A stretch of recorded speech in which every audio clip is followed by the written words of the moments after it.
آج جناب سیدنا حضرت عمر فاروق رضی اللہ تعالیٰ عنہ کی شہادت کے حوالے سے، یوم فاروق اعظم کے حوالے سے میں چند کلمات عرض کروں گا۔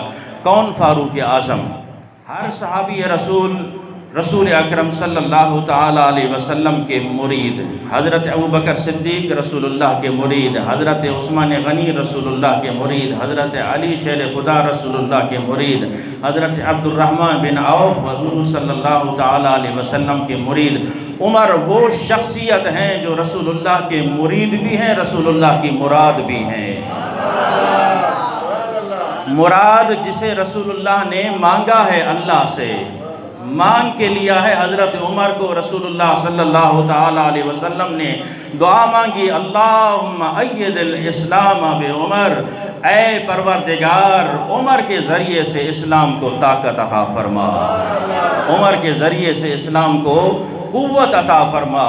تو رسول اکرم صلی اللہ تعالیٰ علیہ وسلم نے حضرت عمر کے لیے دعا مانگی ہے۔ تب حضرت عمر، وہ عمر جو رسول اللہ کو معاذ اللہ قتل کرنے کے لیے نکلے تھے تلوار میان سے نکال کر، لیکن وہی عمر رسول اللہ صلی اللہ تعالیٰ علیہ وسلم کی بارگاہ میں جب جاتے ہیں، حضرت امیر حمزہ رضی اللہ تعالیٰ عنہ کھڑے ہو کر کہتے ہیں، یا رسول اللہ عمر آ رہا ہے، عمر آ رہا ہے، کیا حکم ہے؟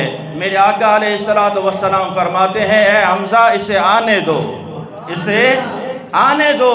عمر جس نیت سے آ رہا تھا وہ نیت تو اس کی راستے میں بدل چکی تھی، وہ قتل کے ارادے سے آ رہا تھا، وہ ارادہ تو وہیں ترک ہو گیا تھا۔ ابھی عمر جس نیت سے آ رہا تھا، گلے میں توق تھا غلامی مصطفیٰ کا، گلے میں توق تھا غلامی مصطفیٰ کا، لیکن شیر باز وہاں موجود تھے، جانباز رسول اللہ کے وہاں موجود تھے۔ حضرت امیر حمزہ جس کو اللہ کے محبوب نے فرمایا کہ اسد اللہ و اسد رسولی، یہ اللہ کا بھی شیر ہے، رسول اللہ کا بھی شیر ہے۔ امیر حمزہ یہ اللہ کا بھی شیر ہے، یہ میرا بھی شیر ہے، تو شیر کیسے خاموش رہتے؟ دشمن سامنے آ رہا ہے، ابھی تو عمر کے ارادے کا پتہ ہی نہیں ہے، لیکن میرے آقا نے فرمایا امیر حمزہ بیٹھ جاؤ، عمر کسی اور نیت سے آ رہا ہے۔ عمر نے آتے ہی عرض کی، یا رسول اللہ صلی اللہ تعالیٰ علیہ وسلم مجھے معاف فرمائیے، میں نے بہت ہی غلط ارادہ آپ کے لیے کیا ہے، آج میں معافی طلب کر کے کلمہ پڑھنے آیا ہوں۔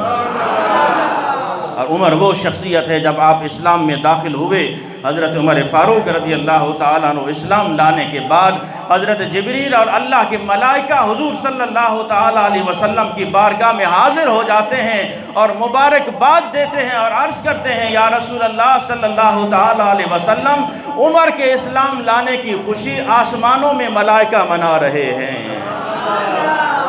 عمر وہ شخصیت ہے جس کے اسلام لانے کی خوشی اللہ کے معصوم فرشتے، اللہ کے ملائکہ بھی آسمان پہ منا رہے ہیں۔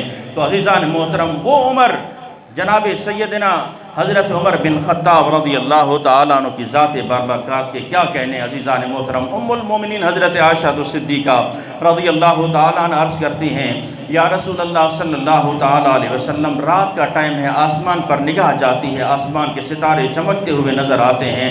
عرض کی، یا رسول اللہ صلی اللہ تعالیٰ علیہ وسلم، ہے کوئی ایسا شخص جس کی نیکیاں آسمان کے ستاروں کے برابر ہوں؟ رسول اللہ نے یہ نہیں فرمایا کہ اے عائشہ یہ تو نے کیا سوال کر دیا، میں کیا جانوں کہ آسمان کے ستارے کتنے ہیں، پھر امت کے نیکیاں اور گناہ ان کے وہ دیکھنے پڑیں گے، پھر برابری کرنی پڑے گی۔ نہیں، فوراً برجستہ میرے آقا نے فرمایا، ہاں وہ عمر ہے جس کی نیکیاں آسمان کے ستاروں کے برابر ہیں۔ یعنی میرے آقا صلی اللہ تعالیٰ علیہ وسلم کی نگاہ نبوت آسمان کے ستاروں پر بھی ہے، ان کی تعداد پر بھی ہے، اور امت کی نیکیوں پر بھی آقا کی نظر ہے۔ آقا کی نظر امت کی نیکیوں پر بھی ہے، اعمال پر بھی ہے۔ جانتے ہیں میرے آقا صلی اللہ تعالیٰ علیہ وسلم کے کون کیا کر رہا ہے؟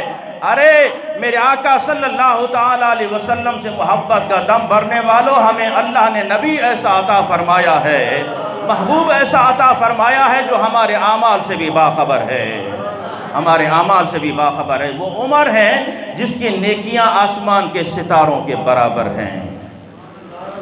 اور کون عمر عزیزان محترم؟ جناب سیدنا حضرت عمر فاروق رضی اللہ تعالیٰ عنہ کے بارے میں میرے آقا علیہ السلام فرماتے ہیں، اگر میرے بعد کوئی نبی ہوتا تو وہ عمر کی ذات ہوتی۔